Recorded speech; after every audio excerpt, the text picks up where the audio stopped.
Earth was just a backwater planet, until the galaxy learned what we could do. For centuries, Earth drifted quietly at the edge of an unremarkable spiral arm of the Milky Way. Our blue oceans, green forests, and chaotic civilizations were little more than a footnote in the grand ledger of the Galactic Council. Alien surveyors had come, in secret, to study us, unmanned drones disguised as meteors, stealth craft hiding in our upper atmosphere, but they had left unimpressed. Their verdict was simple, primitive, disorganized, not worth the trouble. And so Earth was ignored. We were not invited to join the Council. We were not threatened. We were simply irrelevant. Until the day that changed everything. It began with a flicker in the night sky, a bright streak over the southern hemisphere. To the average human, it was nothing more than a meteor shower. To the desperate alien refugees aboard the shattered freighter Yelkor, it was a miracle they had found a habitable planet. Captain Zalrun of the Yelkor had lost nearly everything. His people, the Varen, had been pursued across 7 sectors by the Dravik swarm, a relentless enemy that consumed worlds and enslaved populations. His ship's engines were failing, the last of his escort vessels had been vaporized hours earlier, and his wounded crew were near collapse.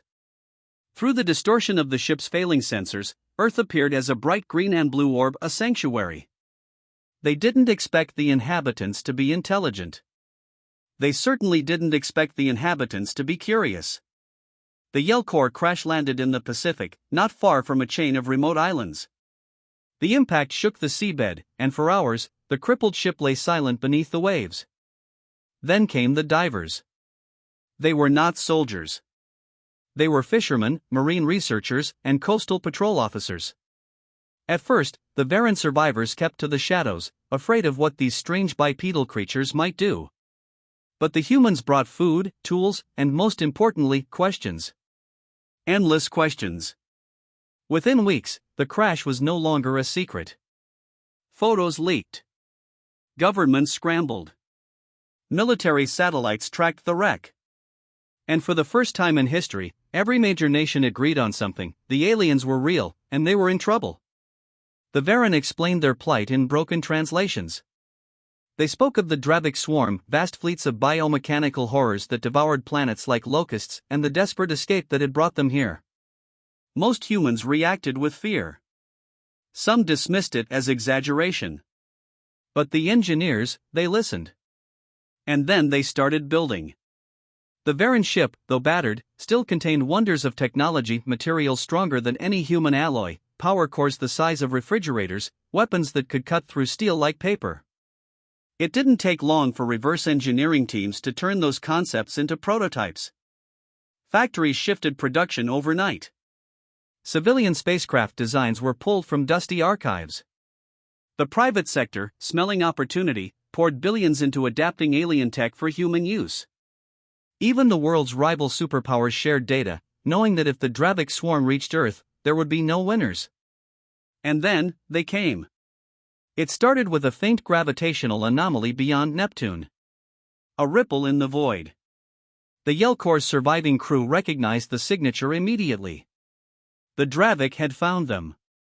Humanity had just 2 weeks to prepare. The skies above every major city turned into a ballet of construction drones and cargo lifters. Railguns were mounted on orbital platforms. The world's first fusion-powered warships, unfinished, untested, were pushed into service. Even the old nuclear stockpiles were quietly reactivated. When the swarm emerged from the dark, they came in a tide of chitin and metal, living ships bristling with weapon spines. Their vanguard fleet numbered in the hundreds. Humanity's defense fleet numbered 12. The odds were impossible. And yet, humans fought differently. The Dravik expected static defense lines, predictable formations, and energy weapons they could adapt to. Instead, they met chaos. Human captains pushed their ships beyond design limits, ramming enemy craft at impossible speeds. Railgun slugs, dense, tungsten-tipped, punched holes through armor the swarm had thought impenetrable. In low orbit, human pilots turned cargo haulers into makeshift bombers, dropping asteroid fragments onto enemy carriers. And then there was the hammerfall. The Hammerfall was Earth's first true warship, built from the gutted frame of a decommissioned oil tanker, fused with alien shielding, and powered by a Varan core. Its main weapon was a spinal railgun over a kilometer long, firing slugs at near relativistic speeds. On the third day of battle, the Hammerfall fired a single round that tore through 4 Dravik cruisers in a single shot. The swarm reeled, not from the damage alone, but from the realization this backwater planet had done in months what took other species centuries. The fighting lasted 11 days. The Dravik were driven back wounded, humiliated, and for the first time in their expansion, afraid. The Galactic Council, who had ignored Earth for so long, suddenly sent envoys. They spoke with carefully measured words, praising our unexpected adaptability while quietly revising every strategic document in their archives. In those documents, Earth's classification changed from low threat to extreme risk. But humanity didn't care about the classifications. We had done what no one expected, we had survived. In the months that followed, the Varan were granted asylum on Earth, their technology becoming part of our own. Joint shipyards sprouted in orbit, churning out new vessels capable of deep space travel. Exploration fleets pushed into neighboring systems, seeking allies and keeping watch for the swarm's return. Earth was no longer a forgotten world. We were a name spoken with caution in alien war councils, a subject of fascination in academic forums, and a symbol of resistance for species living under the shadow of greater powers. We were the uninvited guests at the galactic table, and we had arrived armed. And somewhere, in the cold darkness between the stars, the Dravik swarm nursed its wounds and plotted its revenge. Because they, more than anyone, now understood the truth. Never underestimate the backwater planet called Earth. For centuries, our existence was an open secret in the galaxy. Alien listening stations had intercepted our early radio broadcasts, grainy black and white signals of music, news, and fictional tales of space travel. The Galactic Council's analysts chuckled at our naive dreams. To them, humans were too emotional, too divided, and too primitive to ever matter. We still fought each other over borders, beliefs, and resources. We polluted our oceans and burned our forests. So, the Council classified Earth as Category 9, safe to observe, unsafe to engage, and went back to their interstellar politics. They didn't bother to consider what would happen if war ever found us. It started as a distant rumble on the galactic stage. Two powerful empires, the Zorath Dominion and the KLYRR Syndicate, had been locked in a territorial war for decades. Skirmishes erupted on the borders of their vast holdings, but their weapons and strategies had reached a stalemate. Until one Zorath fleet commander decided to change the rules. We never saw them coming. The ZSS Crocker, a Dominion dreadnought, dropped into our solar system with 30 warships at its back. Their target wasn't Earth, it was Mars. The Syndicate had hidden a forward operating base there, buried deep beneath the surface. But Mars was close enough for us to notice, and close enough for their war to spill over. On the first day, the Martian base was obliterated in a firestorm that turned kilometers of dust into glass. On the second, Syndicate reinforcements arrived, and the battle crept closer to our world. By the third day, both sides were maneuvering around Earth, using our planet as a tactical shield, their weapons flashing across our night skies. Panic spread. Governments demanded answers. Civilians took to social media, recording streaks of light they didn't understand. The Council sent a single message to our leaders. Submit to protective custody, evacuate to designated habitats, or remain neutral. But humanity chose a fourth option. We decided to fight. The first alien ship to fall to human hands wasn't captured by a military at all, it was taken down by a private space mining crew. Using a swarm of autonomous drills and a mass driver meant for asteroid work, they crippled a Syndicate corvette's engines and boarded it. The footage went viral within hours, and suddenly, humanity realized something dangerous: these invaders weren't invincible. In days, our priorities shifted. Civilian satellites were reprogrammed for tracking and targeting. Spaceports were converted into weapon platforms. Shipyards accelerated experimental spacecraft projects that had been stalled for decades. We had no alien allies. No fleets of our own. But we had ingenuity, and desperation sharpens ingenuity into something lethal. The first coordinated human strike happened over the moon. For retrofitted cargo haulers, each armed with railguns and kinetic kill projectiles, ambushed a Zorith destroyer using the moon's shadow for cover. They fired simultaneously, tearing through the destroyer's armor before it could even bring its weapons to bear. The alien fleets noticed us then not as background noise, but as a threat. What they didn't understand was that humanity had spent millennia perfecting the art of asymmetric warfare. We didn't try to match their fleets ship for ship. We turned every orbital station, every mining platform, and every deep space probe into a weapon. Asteroids became guided missiles. Old chemical rockets were loaded with explosives and flung at near relativistic speeds. And our cyber warfare teams? They were legends already. Within weeks, they'd broken into alien targeting systems, feeding false data into enemy sensors, making human ships appear where they weren't. The aliens called it battlefield chaos. We called it Tuesday. The war for Earth's skies reached its climax when the Dominion and Syndicate both decided they were done tolerating our interference. In a rare moment of cooperation, they sent combined strike teams to neutralize our fledgling space force. It should have been an execution. Instead, it was the Orion reversal. Every major human ship was pulled back into low orbit, presenting what looked like a perfect kill zone for the alien fleets. But as they descended, they found themselves under fire from all sides, ground-based lasers hidden in mountain ranges, missile silos reprogrammed to track alien signatures, and even ballistic weapons using old Cold War stockpiles. The moment the aliens closed in, our hidden fleet ships disguised as derelict cargo vessels burst from the far side of the moon, striking the alien rear lines with precision railgun fire. Within hours, the coordinated attack collapsed. The Syndicate fled first, unwilling to take more losses. The Dominion lingered, pride outweighing logic, until a swarm of unmanned drones, each carrying a nuclear payload, forced their retreat. When the smoke cleared, Earth was still here. Damaged, shaken, but not conquered. The Galactic Council's silence spoke volumes. The same powers who had ignored us now sent quiet diplomatic feelers, trying to assess whether we were worth befriending or worth fearing. In their war rooms, military analysts reviewed every second of the conflict. Their conclusions were unsettling. Humans adapted too quickly. Humans fought too unpredictably. Humans turned everything into a weapon. For the first time in centuries, the Council updated a classification without debate. Earth was no longer Category 9. We were Category 1, critical threat potential.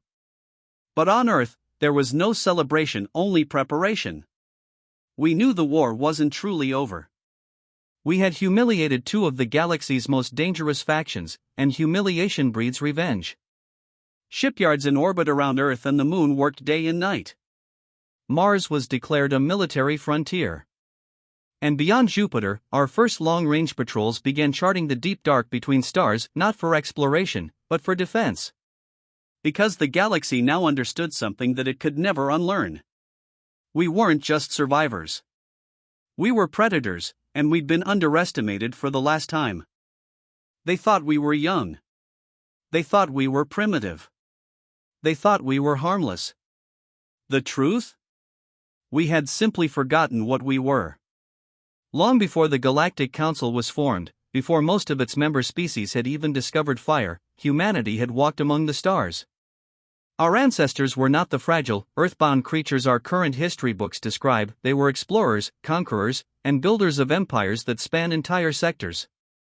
But then came the Great Collapse, a war so vast and terrible that even its victors erased themselves from the galaxy to survive. Our forebears dismantled their fleets, hid their weapons deep beneath the oceans and mountains of a small, overlooked world, and sealed away their knowledge. Over generations, their descendants forgot who they were. The great cities in orbit became myths. The starships turned to dust. And the galaxy forgot about us. Until one day, it remembered. It started with a discovery on Mars. A routine mining expedition stumbled upon a chamber buried beneath kilometers of basalt, perfectly preserved, untouched for millions of years. Inside were the remains of a spacecraft unlike anything in human archives. Its hull was forged from a material no modern forge could replicate. Its engines contained a power source still active after eons. When the images were broadcast, every scientist on Earth argued over its origin. Some said it was alien. Others pointed out the most disturbing feature: the handprints on its controls were human. The news reached the stars. Within days, rival powers across the galaxy were listening. Some were curious. Others were afraid. And a few, those who knew ancient history, were terrified. The Vaith Dominion was the first to act. Their fleet entered our solar system under the guise of archaeological interest, but their warships spoke of other intentions. They demanded access to Mars, declaring it galactic property. When Earth refused, they decided to take it by force. That was their mistake. When the first Vaith landing ships descended toward the Martian dig site, they triggered something buried far deeper than the chamber. Massive plates of rock split apart, revealing colossal towers of black alloy. Energy rippled through the ground as if the planet itself had awakened. From beneath the Martian surface, a ship rose, a dagger-shaped leviathan larger than any vessel in the Vaith fleet. Its hull was scorched and ancient, its markings faded, but its weapons were very much alive. It moved without human crews. It didn't answer our hails. It simply scanned the Vaith armada and fired. In 7 seconds, the battle was over. That was the moment humanity began to remember. The ship, designated Aegis Prime by our scientists, responded to human genetic markers. It allowed us to board. Its hulls were built for us. Its systems, though alien to our modern minds, seemed almost instinctively familiar to some of our engineers. It was as if muscle memory existed on a species-wide level. Inside its databanks were fragments of a language no living person had spoken for millions of years. As linguists and AI systems decoded it, the truth emerged: we were not newcomers to the galaxy. We were the remnants of the First Dominion, a civilization so feared that every surviving species had agreed to bury its memory. The Vaith did not take their defeat lightly. They returned with reinforcements, a fleet of over 200 ships. This time, Earth did not face them alone. Aegis Prime was not the only relic. All across Earth, strange signals began to awaken. Deep beneath the Mariana Trench, a dormant shipyard powered up for the first time in eons. In Antarctica, what we thought was an ancient mountain turned out to be the armor plating of a buried dreadnought. On the Moon, vast hangars hidden under craters revealed squadrons of strike craft, still functional after ages of silence. In less than a month, Earth went from a planet with no starships to a world with a fleet the galaxy had only seen in history's darkest legends. When the Vaith fleet entered the solar system, they found themselves not facing a single world's defense force, but the rebirth of an empire. The battle was swift and decisive. The Aegis Prime led the charge, its weapons tearing through Vaith shields as if they were mist. The dreadnought beneath Antarctica, now named Leviathan, emerged from Earth's atmosphere like a rising god, its gravitational cannons ripping entire cruisers apart. The Moon's strike craft swarmed like hornets, overwhelming enemy fighters. By the time the last Vaith ship fled, the galaxy was watching. Word spread faster than any ship could travel. In the halls of the Galactic Council, whispers turned to panic. Species that had once mocked humanity now argued over how to contain the threat. Others sent envoys, hoping to align themselves with this suddenly formidable power. But humanity remembered something more than ancient fleets. We remembered why our ancestors had hidden. The war that had destroyed the First Dominion had not been a single conflict, it had been a cycle, repeated over and over. Civilizations rose, grew powerful, and then tore each other apart. The weapons under our oceans and in our mountains were not symbols of conquest, they were warnings. The choice before us was clear. We could rise again as conquerors, repeating the mistakes of our past, or we could become something new. Earth chose a middle path. We did not march out to claim the galaxy, but neither did we hide. Our fleets patrolled the borders of our system. We dismantled some of the deadliest relics, refusing to unleash horrors our ancestors had regretted. But we kept enough strength to make one truth unshakable. No one would ever threaten humanity again. In the years that followed, historians across the galaxy debated what to call this new era. Some labeled it the Second Dominion. Others simply called it the Awakening. But to us, it was something simpler, a reminder that we had always been more than we seemed. And though the galaxy now looked at Earth with wary respect, in the deepest archives of the Council, old files were reopened, files containing the full truth about the First Dominion, and the wars that had once burned the stars. Because some of them suspected what we already knew. Not all of humanity's weapons had awakened. Some were still sleeping, waiting for the day they were needed. And when that day came, the galaxy would finally see what we were truly capable of.